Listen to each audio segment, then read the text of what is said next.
এই বছৰৰ পৰা মেট্ৰিক পৰীক্ষাৰ্থীসকলক আমি প্ৰতি মাহত 300 টকাকৈ বেংকৰ একাউণ্টত দিয়া আৰম্ভ কৰিছো।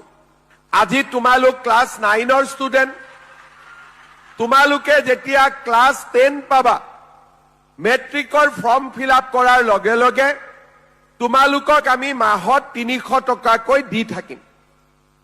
তাৰ পিছত মেট্ৰিক পৰীক্ষা আহিলে মেট্ৰিক পৰীক্ষাৰ ফৰ্ম ফিল আপতো আমি পইচা দিব নালাগে, টকা পইচা দিব নালাগে, চৰকাৰে বিনামূলীয়াকৈ ফৰ্ম ফিল আপৰ ব্যৱস্থা কৰি দিব।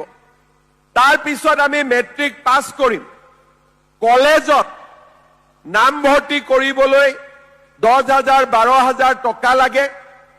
এই নামভৰ্তি কৰাৰ টকাটো চৰকাৰে দিব, যাতে আমি বিনামূলীয়াকৈ নামভৰ্তি কৰিব পাৰো।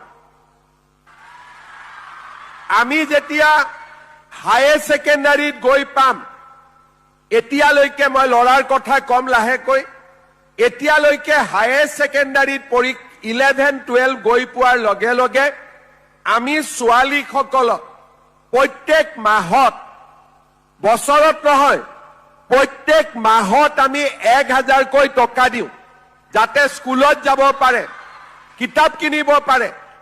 আৰু এই ছোৱালীজনীয়ে যেতিয়া ডিগ্ৰীত পঢ়িব,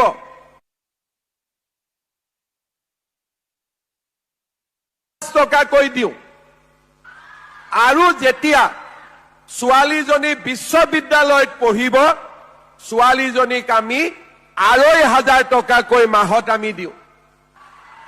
এতিয়া ল'ৰাবিলাকে মোক কৈ আছে যে মামা, আমাৰ কাৰণেও আপুনি যেনেকে ছোৱালীক নিযুত মইনা আঁচনি দিছে, আমাৰ কাৰণেও এটা বাবু আঁচনি এটা দিয়ক।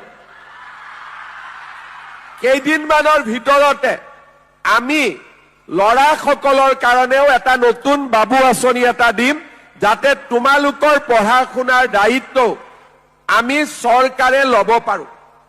তাৰ পিছত এইখিনি হ'ল আৰ্থিক কথা, কিন্তু আৰ্থিক কথাৰ লগে লগে আমি আৰু কাম কৰি আছো। আমাৰ স্কুলবিলাক আমি লাহে লাহে 8 কোটিকৈ টকা দি, 6 কোটিকৈ টকা দি আমাৰ স্কুলবিলাক আমি নতুনকৈ নিৰ্মাণ কৰাৰ কাম আৰম্ভ কৰিছো। চাহ বাগিচাত ল'ৰা ছোৱালীয়ে যাতে পঢ়িব পাৰে, আমি চাহ বাগিচাত হাইস্কুল নিৰ্মাণ কৰিছো, হায়াৰ ছেকেণ্ডাৰী নিৰ্মাণ কৰিছো। কলেজত যাতে সকলোৱে চিট পায়, আমি নতুন নতুন কলেজ নিৰ্মাণ কৰিছো। আমাৰ ল'ৰা ছোৱালীয়ে যাতে ইউনিভাৰ্চিটিত পঢ়িব পাৰে, আমি নতুন নতুন বিশ্ববিদ্যালয় নিৰ্মাণ কৰিছো।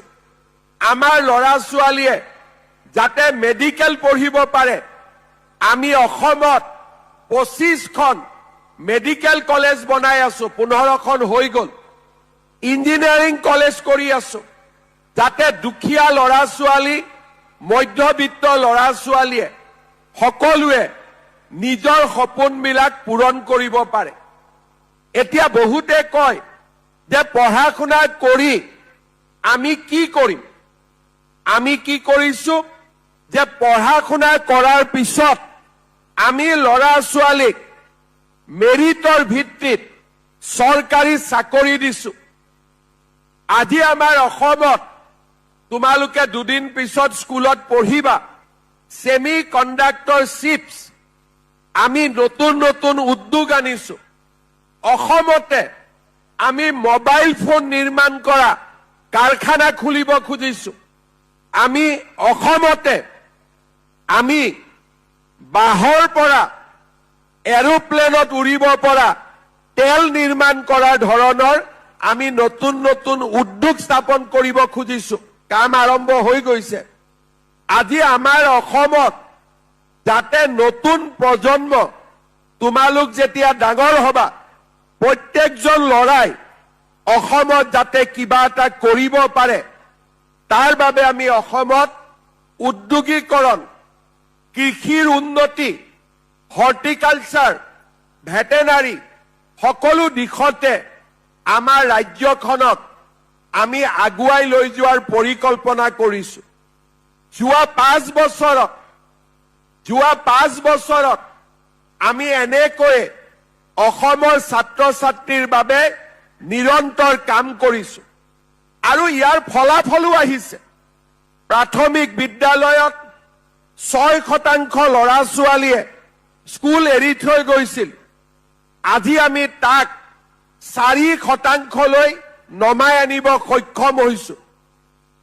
এমই স্কুলত 8% ল'ৰা ছোৱালীয়ে স্কুল এৰি থৈ গৈছিল।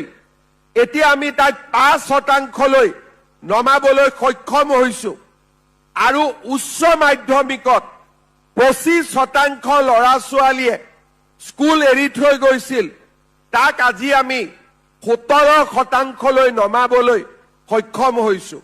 অৰ্থাৎ আমি লোৱা প্ৰচেষ্টাবিলাকে আজি কৰবাত নহয় কৰবাত আমি সফল আৰু প্ৰভাৱী হোৱাৰ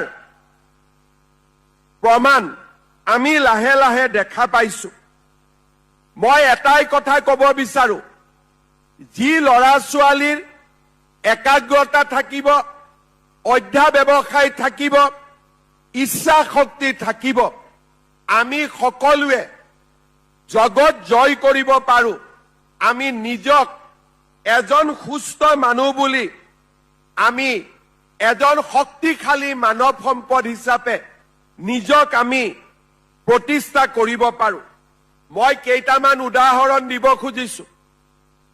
আজিৰ পৰা 10 দিন আগতে মোক ভাৰতৰ প্ৰধানমন্ত্ৰী নৰেন্দ্ৰ মোদী ডাঙৰীয়াই ৰাতিপুৱা 5:30 বজাত ফোন কৰিছিলে।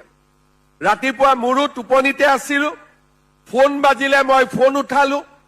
মোদী ডাঙৰীয়াই মোক ফোনত ক'লে যে হিমন্ত, তই এবাৰ চিমুক লগ পাই লবি। তেতিয়া মই মনতে ভাবিলো যে মোক ভুলতে ফোন লগালে নেকি, কাৰণ মইতো কোনো চিমুক চিনি নাপাওঁ। তেতিয়া প্ৰধানমন্ত্ৰী ডাঙৰীয়াক মই আকৌ এবাৰ সুধিলো যে প্ৰধানমন্ত্ৰীজী, मैं हिमंत बात कर रहा हूं, मैं हिमंतই কৈ আছো। তেতিয়া মোদী ডাঙৰীয়াই মোক ক'লে মই তোকে কৈছো। মই ফোনটো থলো। মোৰ চিন্তা হৈ থাকিলে যে চিমু কোন, কাৰ কথা ক'লে, কবাত কিবা গণ্ডগোলে লাগিলে নেকি। কাকো ফোনো কৰিব নোৱাৰো। তেতিয়া ৰাতিপুৱা 5:30 বাজি আছে। মই যেনে তেনে টেনচনত, যেনেকে তোমালোকক শিক্ষকে কেতিয়াবা খং উঠিলে তোমালোকৰ ভয় লাগে, টেনচন হয়, আমাৰো প্ৰধানমন্ত্ৰীয়ে ফোন কৰিলে আমাৰো ভয় লাগে, আমাৰো টেনচন হৈ থাকে। মই যেনে তেনে 3 ঘণ্টা পাৰ কৰিলো। প্ৰধানমন্ত্ৰীৰ কাৰ্যালয় 9:08 খোলে। মই ফোন কৰিলো যে ৰাতিপুৱা মোক প্ৰধানমন্ত্ৰীয়ে ফোন কৰিছিলে, চিমুক লগ পাব ক'লে, মোক অলপ জনাব পাৰিব নেকি কোন চিমু। তেতিয়া মোক তেওঁলোকে ক'লে যে চিমু মানে চিমু দাস। কোন ছোৱালী? অসমৰ এগৰাকী ছোৱালী। যোৱাকালি প্ৰধানমন্ত্ৰীক লগ পাইছিলে। কিয় লগ পাইছিলে?